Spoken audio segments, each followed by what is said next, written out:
एक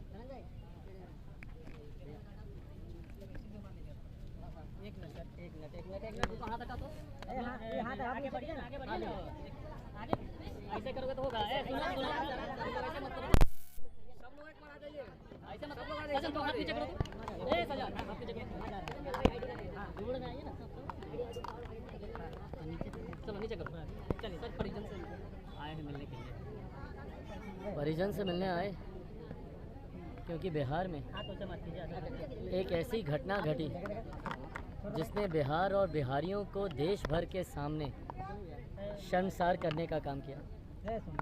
एक ऐसा अमानवीय चेहरा बिहार के प्रशासन का देखने को मिला, जहां पर लोग अपने न्याय की गुहार लगाने, अपने अधिकारों की लड़ाई लड़ने जब जाते हैं तो किस तरीके से उन्हें बिहार की सरकार गोलियों से भूनती है, उसका ये जीता जागता उदाहरण है। मानिक जी के सुपुत्र सोनू, जो इस आंदोलन में शरीक भी नहीं थे, यकीनन एक बड़ा आंदोलन चल रहा है। जिस तरीके से बिजली विभाग में अनियमितता चल रही है, प्रदेश भर के लोग उससे आक्रोशित हैं। पर उस दिन की एक ऐसी घटना, एक ऐसा नौजवान लड़का जो कि उस आंदोलन में शरीक भी नहीं था और जो सिर्फ अपने बड़े भाई को लेने, ताकि वो सकुशल घर आ जाए वापस, सिर्फ उनको लेने गया था। और उसमें भी उसने इस बात का इंतज़ार किया कि जब तक माहौल शांत नहीं होता है तब तक वो अंदर नहीं घुसा उसमें। जब सारे हालात शांत हुए उसके बाद वो अपने भाई को लेने वहाँ पर गया। और शांत माहौल में जिस तरीके से बिहार प्रशासन के द्वारा गोली चलाई गई और एक नौजवान निर्दोष की इसमें हत्या कर दी गई, इसकी जिम्मेदारी किसकी बनती है, ये सवाल आप सब बुद्धिजीवी वर्ग से आते हैं और लोकतंत्र का चौथा स्तंभ है आप लोग। ये सवाल मैं आप लोगों के लिए भी छोड़ता हूँ कि आप लोग बताएं कि भैया इसमें किसकी जिम्मेदारी बनती है, किसकी जवाबदेही बनती है। जब रक्षक ही भक्षक बन जाए, जिसके ऊपर जिम्मेदारी हो कानून व्यवस्था को सुचारू रूप से चलाने की, कानून व्यवस्था को बनाए रखने की, जब वही लोग निर्दोषों पर जब गोली चलाने लग जाएं तो भैया एक आम बिहारी कहाँ जाएगा, बताए ना।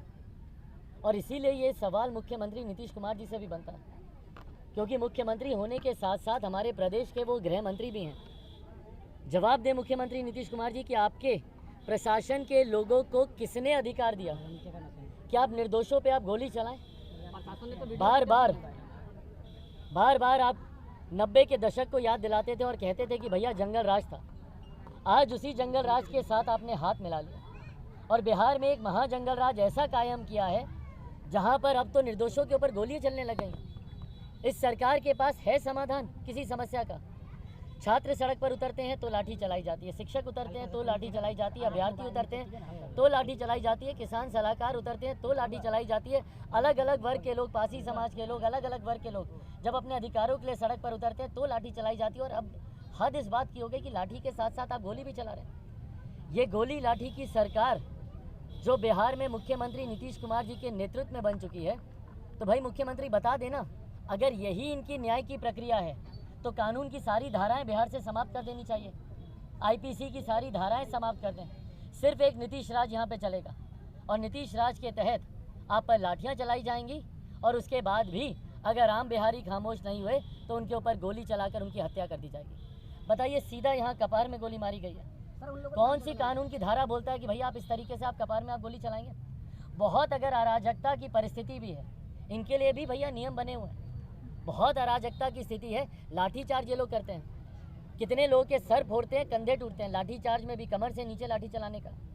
गोली चलाएंगे आप तो पैर पे आपको गोली चलानी है, अगर बहुत अराजक कोई अगर परिस्थिति उत्पन्न हो गई है। और उस दिन कौन सी ऐसी अराजक परिस्थिति उत्पन्न हुई थी? और माहौल शांत होने के बाद सोनू गया था वहाँ पर, जहाँ गिनती के लोग उस वक्त वहाँ पे मौजूद थे, हालात सामान्य हो चुके थे। उसके बाद आप चुन चुन कर आप गोली चला रहे हैं और सीधा आप कपार में आप गोली मार रहे हैं। ये है बिहार में आपकी कानून व्यवस्था।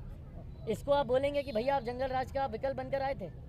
इससे बड़ा जंगल राज क्या होगा जहाँ पे आम निर्दोषों के ऊपर आप इस तरीके से गोली चला रहे हैं। लोक जनशक्ति पार्टी मांग करती है नीतीश कुमार जी से कि भैया जो गया व्यक्ति उसको तो आप वापस नहीं ला सकते, पर कम से कम पीड़ित परिवार को न्याय तो दिलाएं, चिन्हित करें उन लोगों को, सीसीटीवी फुटेजेस आप रिकवर करें, लोगों के बयान लें और सबसे पहले तो डराना धमकाना बंद करे स्थानीय प्रशासन।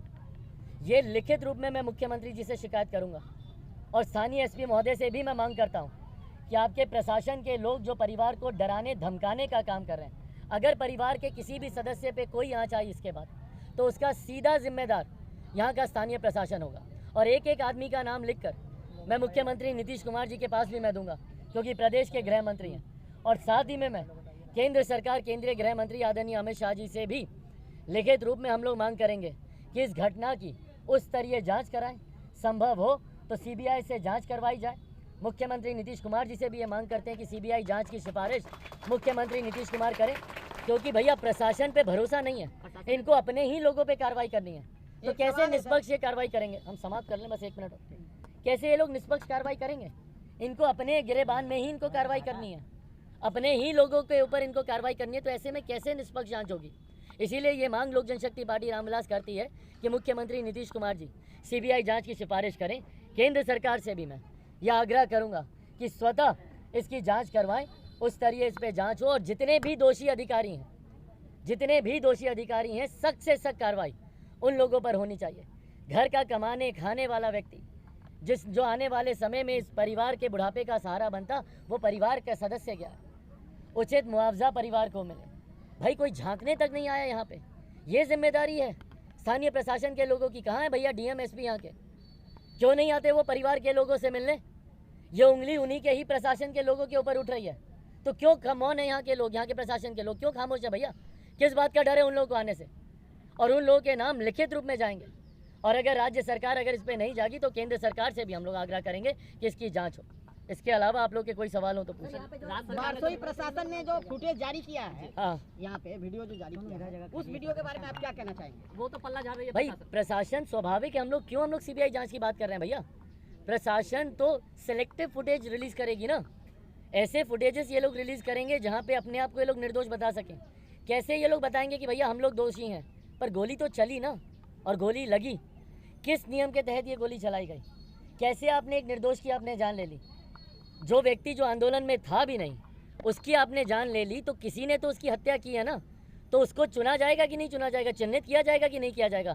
कौन चिन्हित करेगा? इन्हीं लोगों की जिम्मेदारी है।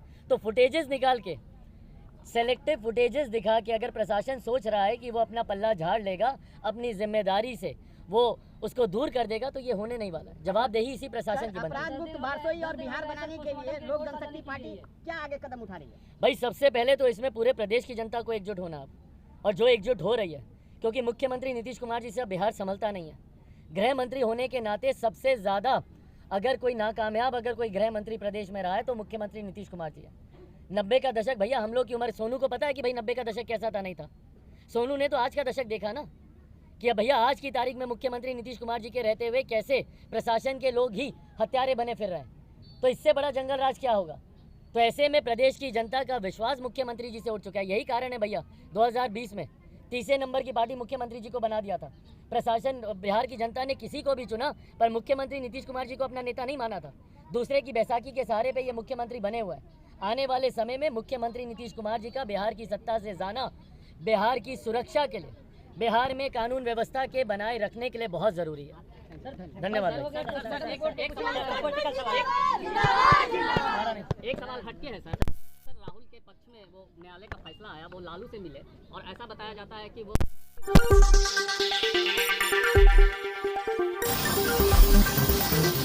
आप देख रहे हैं बिहार तहलका न्यूज, सच की आवाज।